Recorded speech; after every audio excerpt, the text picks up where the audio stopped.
नौसेना दलाच्या माध्यमातून जेलावेचा जो पुतळा होता तो पुतळा जो आहे ते उभारणीचं काम हे त्यावेळेच्या काळामध्ये झालं होतं. आपल्याला माहिती आहे अत्यंत दुर्दैवी घटना ही झाली आणि त्या घटनेच्या नंतर आपल्याला यामध्ये प्रिकॉशन्स घेतले पाहिजे म्हणून आदरणीय पंतप्रधान असतील, आदरणीय मुख्यमंत्री असतील, त्या सर्वांनी यामध्ये विशेष लक्ष घालावं अशा पद्धतीचं ठरवलं. त्यामध्ये दोन कमिट्या या तयार करण्यात आल्या. एक कमिटी पूर्वीचं जो पुतळा आहे त्या पुतळ्यामध्ये काय असं होतं झालं की ज्यामुळे हा पुतळा जो आहे तो त्याचं जी आपण पाहिजे की ही दुर्दैवी घटना घडली.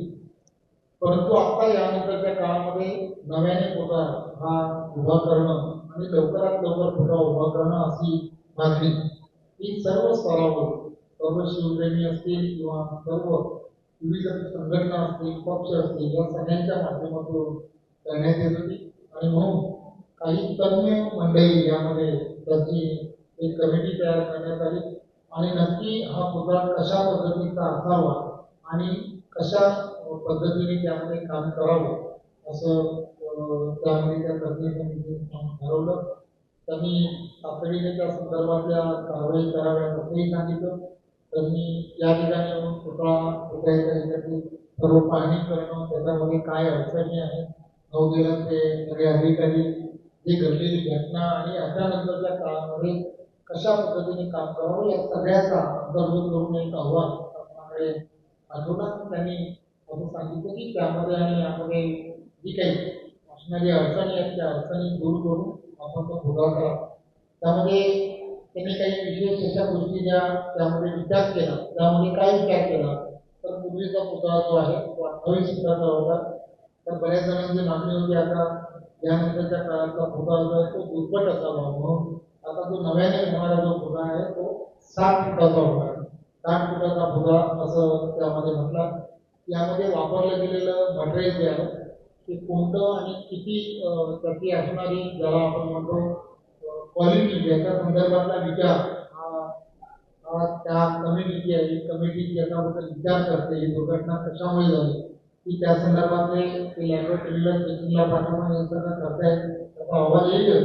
परंतु ते मंडळी सुद्धा ब्रांचमधलं होतं आणि जे तज्ञ मंडळी यामध्ये मोठी मोठी जी यामध्ये काम करतात त्यांनी एक बैठक आहे. त्या बैठकीमध्ये मुख्यमंत्री आणि सगळेजण होते. त्यावेळेला त्यांनी सांगितलं की तो पुतळा हा नव्याने होणारा पुतळा हा सुद्धा ब्रांच मधला असला पाहिजे असं त्यांनी म्हटलं. त्यानंतर त्यांनी असं म्हटलं की छत्रपती शिवाजी महाराज सपोर्ट फ्रेम जी आहे ना जी होती ती माइल्ड स्टीलमध्ये होती. ते स्टील जे आहे ते सर्वसाधारण स्टील होतं. यानंतर तो ते स्टील जे आतमध्ये जे वापरलं जातं त्या आतमधलं जे वापरलं जाणारं स्टील जे आहे ते स्टेनलेस स्टीलचं असणं आणि त्याला गंज प्रतिबंधक असावं. कारण आपण पाहिलं असेल बऱ्याच जणांनी तिथे वापरले गेलेले स्टील जे आहे त्याला गंज पकडला होता तर त्यांच्या स्टेनलेस स्टीलमध्ये आणि ते गंज न पकडणारं असावं असं त्यांनी म्हटलं. ते पुढचा समुद्राचं स्टील सुद्धा एफी 415 या पद्धतीचं होतं. परंतु आता याच्यानंतरच्या काळामध्ये तेही स्टील जे आहे ते सुद्धा स्टेनलेस स्टीलमध्ये SS 304 मध्ये असावं असं त्यांनी म्हटलं. समुद्राची उंची 12 फूट होती. आता ती 10 फूट असावी असं म्हटलंय. समुद्राचा आकार आयताकृती 15 बाय 10 फूट होता. आता ही जी उंची आणि हे सगळे जे वाढणारे हे सगळे प्रकार त्यामुळे ते आयताकृती 36 बाय 31 फूट एवढी अंदाजे असावी असं त्यामध्ये म्हटलं. यामध्ये सर्वात जी अडचण होती की स्ट्रक्चर कन्सल्टंट जो होता तो खाजगी आणि खाजगी होता. त्यामुळे आता यानंतरच्या काळामध्ये तो प्रोफेशनल कन्सल्टंट जो असला पाहिजे तो IIT मुंबई असावं असं आपण म्हटलं. छत्रपती शिवाजी महाराजांचा पुतळा व चबुतऱ्याची देखभाल दुरुस्तीचा कालावधी हा 3 महिने होता. तो आता यानंतरच्या काळामध्ये 10 वर्ष असं आपण म्हटलं. छत्रपती शिवाजी महाराजांचं त्या पुतळ्याचं आयुर्मान हे त्यामध्ये काही म्हटलं नव्हतं. परंतु आता आपण म्हटलंय की किमान ते 100 वर्ष असावं असंही आपण म्हटलंय. शिल्पकारांची त्यामध्ये टेंडरमध्ये गेल्या वेळेला जे होती निर्मितीमध्ये काहीच अटी नव्हत्या त्यामध्ये. तर आता यामध्ये असं म्हटले आपण की किमान 60 फूट उंच फ्रान्समध्ये 2 पुतळे उभारण्याचा त्याला अनुभव असावा असं आपण यामध्ये म्हटलं. आणि छत्रपती शिवाजी महाराजांचा पुतळा नव्याने उभारण्यामध्ये वाव संकल्पना कार्यपद्धती निश्चित शासनाने गठीत केलेल्या समितीचे मार्गदर्शन आणि शिफारस ही नवीन धोरणाच्या पूर्ण पुतळ्यामध्ये अंतर्भूत करावी अशा पद्धतीचं हे सगळे निर्णय. त्यामध्ये ती कमिटी होती ज्यांनी ही कमिटी केली होती. त्या कमिटीमध्ये या शिफारसी करत असताना त्यामध्ये अध्यक्ष म्हणून सचिव मनीषा पाटणकर म्हैसकर या होत्या. त्यामध्ये रस्ते विभागाचे सचिव सदाशिव साळुंखे होते आणि त्याच वेगवेगळ्या जोराई बापू म्हणून नौसेनाचे जे पदाधिकारी आहे प्रतिनिधी म्हणून ते होते. व जहांगीर म्हणून 30 वर्षाचा कन्स्ट्रक्शन इंजिनिअरिंगचा अनुभव असणारे IITचे प्रोफेसर ज्याला म्हणतो आपण ते प्रोफेसर होते. प्राध्यापक परिंदा म्हणून 12 वर्ष व त्यांना इंजिनिअरिंग व मटेरियल सायन्सचा अनुभव असणारे IIT कन्सल्टंट म्हणून तेही होते. त्याच व्यतिरिक्त JK आरसे राजू मिश्रा हे संचालक होते. आणि आपल्याला माहित आहे की कान्होजी आंग्रे यांचे वंशज व मराठा आरमाराचे जगदीप पक्षाचे कुठे ते तुम्ही पाहिलं असेल. त्यांनी काय म्हटलं हा माझा प्रश्न आहे. मी बऱ्याच वेळेला या संदर्भातलं आपल्याला निवेदन केलं. छत्रपती शिवाजी महाराज हे तुमचे आमचे सर्वांचे श्रद्धास्थान आहे. ज्या विषयाला आपण विचार करतो आपल्या भावना ज्या आहेत त्या भावना काय आहेत याही आपण समजून घेतल्या पाहिजे.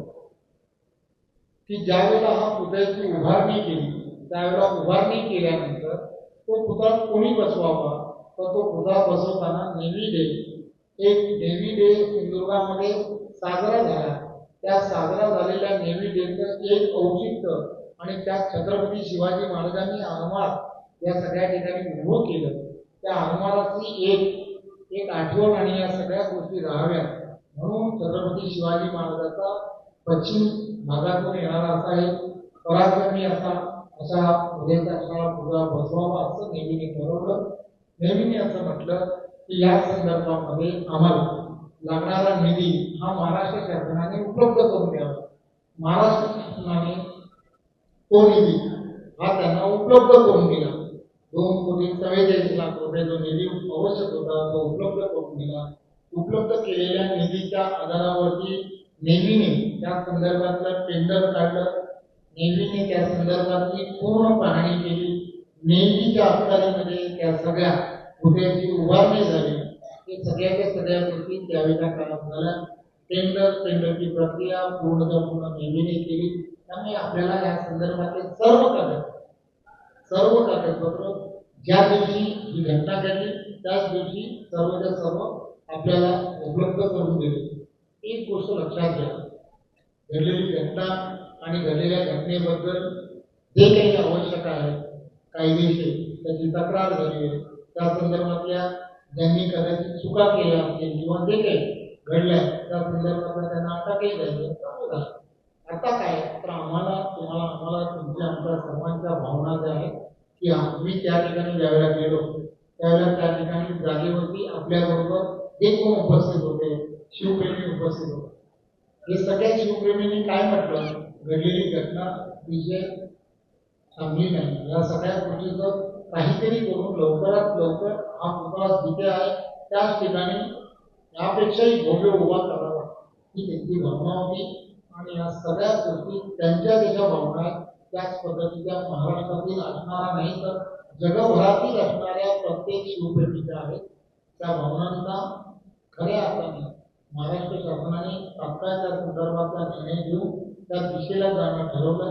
आणि अतिशय चांगला त्या सगळ्या गोष्टीच्या बरेच तज्ज्ञ मंडळी त्या बैठकांना उपस्थित होते. त्या सगळ्या लोकांनी वेगवेगळ्या पद्धतीने आपली मतं या संदर्भात मांडली. आणि आम्ही तुम्हाला हे सांगतो की त्याही वेळेला मुख्यमंत्र्यांनी या संदर्भात मी असेल आमच्याबरोबर असणाऱ्या सगळ्यांनी हा जो पुतळा उभारण्यामध्ये टेंडर काढणं वगैरे ही जी भूमिका आहे की कोणाला तरी टेंडर कसं मिळतं तर ते टेंडर यासाठी मिळतं की कमी दराने जो असतो त्याला टेंडर मिळतं. परंतु हे करत असताना आता यानंतरच्या काळामध्ये असं करायचं नाही. अतिशय चांगल्या प्रतीचं पैसे किती लागले तरी चालतील, परंतु वर्षानुवर्ष शतकोन शब्द हा टिकला पाहिजे. त्या दृष्टिकोनातून योग्य आणि चांगले त्यामध्ये कसे येतील या सगळ्या गोष्टींचा विचार त्यामध्ये करावा आणि म्हणूनच या तज्ज्ञ मंडळींनी या कमिटीने या संदर्भातला निर्णय घेतला. मला असं वाटतं की आपण नव्याने या सगळ्या गोष्टीला आता पुन्हा एकदा सुरुवात केली आहे. त्यामुळे आपण सर्व आणि आपल्यासारखा प्रत्येकाने नव्याने हे चांगलं कसं होत आहे आणि चांगलं कसं व्हावं या दृष्टिकोनातून आपण सगळ्यांनी विचार करायला हवा असं मला वाटतं. पर्यटनाच्या दृष्टिकोनातून या सगळ्या विषयाचं महत्त्व लक्षात घ्या. आतापर्यंत जेव्हा ती दुर्घटना होण्याच्या अगोदर पर्यंत त्या ठिकाणी 5 लाखापेक्षा जास्त पर्यटक हे त्या ठिकाणी गेले होते. त्यामुळे पर्यटनाच्या दृष्टिकोनातून सुद्धा एक त्याला वेगळं असं स्थान आहे. त्यामुळे आपणही सगळ्यांनी त्या दिशेने आपण सगळ्यांनी विचार करणं हे गरजेचं आहे. होता लवकरात लवकर उभा राहावा आणि लवकरात लवकर जे वैभव आहे या जिल्ह्याचं ते पुन्हा पुनर्स्थापित व्हावं या दृष्टिकोनातून आपणही ईश्वराकडे साखर मागावं असं मला वाटतं.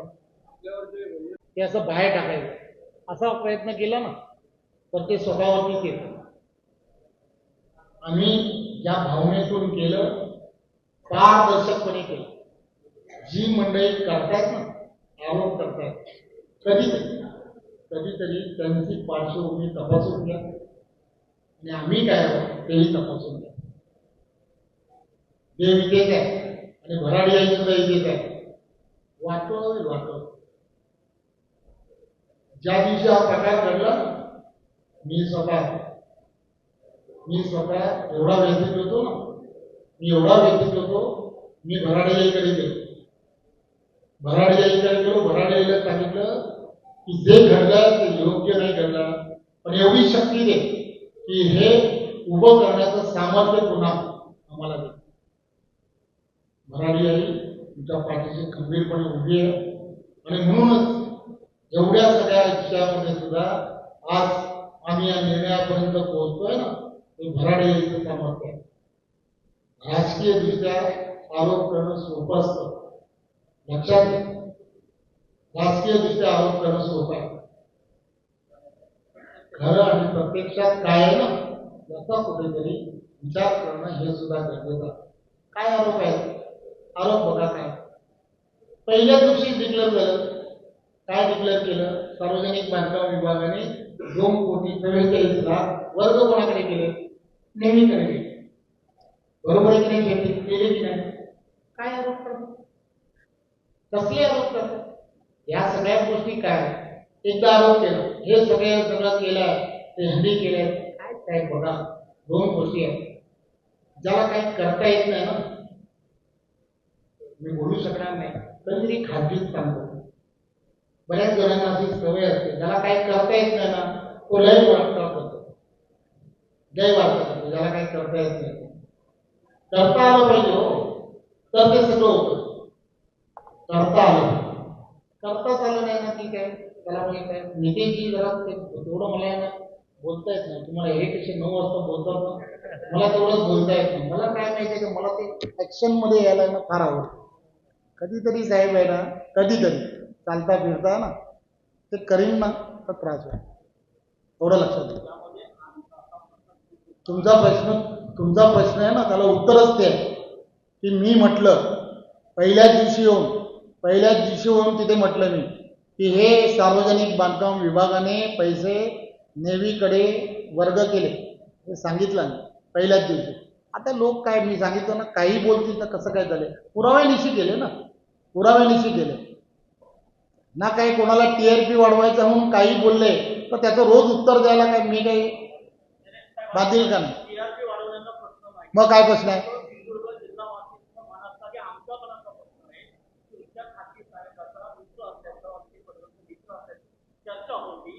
काय परत सांगा.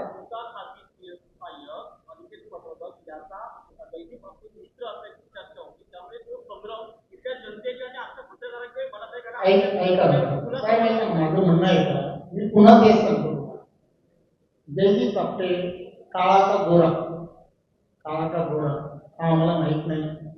हे कधी आम्हाला कळलं? हा काम कोणी दिलं? काय संबंध आहे? तुम्ही सुद्धा विचार करायला पाहिजे ना, कोण काय आरोप करतं. साहेब, मी तुमच्यावरती उद्या आरोप केला की तुम्ही आहे ना त्यांचे आहे ना शिफारस करताय, असे प्रश्न उपस्थित केल्यानंतर पहिल्या दिवशी जर सार्वजनिक बांधकाम विभागाने खुलासा केला तर तुम्ही आमची बाजू नका मांडू ना. पण कोणतरी उभा राहता आणि तो कसं म्हणतो त्यावेळेला तुम्हाला तरी कळलं पाहिजे ना की काय म्हणतो आणि काय करतो. या पूर्णच्या पूर्ण व्यवस्थेमध्ये ना कोणाचे काय आहे ना घेणं लागतो. आम्ही रोज भाषण करताना म्हणतो, काय म्हणतो माहितीये? काय म्हणतो ते कधी छापलं नाहीत तुम्ही. मी म्हटलं असं, मी अपघाताने इथे पालकमंत्री आहे, अपघाताने, परंतु माझा हा प्रयत्न राहील की सिंधुदुर्गामध्ये जे चांगलं करेल ना त्याची व्यवस्था मी उभी करेल. तुम्ही कधीच असं म्हटलं नाही. आरोग्याच्या व्यवस्थेसाठी रवींद्र चव्हाण यांनी स्वतः पुढाकार घेतला आणि इथे 40,000 पेशंट आहेत ना टेलिमेडिसिनच्या माध्यमातून औषध उपचार करतायत. कधीच म्हणायची कोणी केली नाही किंवा कोणी चर्चा केली नाही. माझं लक्षात घ्या, मला या सगळ्या गोष्टीमध्ये व्यथित का होतो की कोण बोललं आणि त्याला मी उत्तर देणं मला नाही जमणार ना. कोणी बोलावं हे पण ठरवलं पाहिजे ना. कोणी बोलावं त्याने ठरवलं पाहिजे की काय करावं. साहेब, मी बाहेर पडलो, तिथून जेव्हा बाहेर पडलो तर तुम्हीच विचारलं होतं. काय विचारलं? की त्यांनी सार्वजनिक बांधकाम विभागाचं कार्यालय तोडलं. मी काय सांगितलं? मला असं वाटलं की मी इथे येऊन हे प्रकार बघावं. कदाचित त्यांना असं वाटलं असेल ते तोडलं. मला असं वाटतं त्यांचा राग आला असेल म्हणून त्यांनी तोडलं असेल. माझी त्याबद्दलची तक्रार नाही.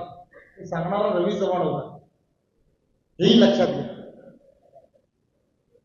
काय असतं, माणसांमध्ये आणि विचारामध्ये असलेला फरक आहे. मी ज्या विचारामध्ये काम करतो ना तो विचार मला काय शिकवतो तर जनही शिकवतो, राष्ट्रही शिकवतो. आमच्या सगळ्यांच्या भावना त्या सगळ्या विषयाशी जोडल्या आहेत. व्यथित आम्ही आहोत. काय घडलं ना त्या प्रकरणावरती व्यथित आम्ही आहोत. कोणाला कोणाशी जोडावं ना हे सगळं ठरवून केलं जातं. कोण करतं, कशासाठी करतं. कधीतरी काय माहिती का, राजकारणाच्या बाहेर जर मी असेल ना तर 2 मिनिटात ते सगळं समजेल. 2च मिनिटात, जास्त दिवस नाही, 2च मिनिटात. कोण सांगतं, कशासाठी सांगतं, एवढे काही तुम्ही सगळेजण दुःखी आहात का? मलाही कळतं. आज मी सुद्धा बरेच वर्ष या सगळ्या परिस्थितीमध्ये जगतोय, त्यामुळे मला माहित आहे काय करावं आणि काय नाही. एबीपी माझा, उघडा डोळे बघा नीट.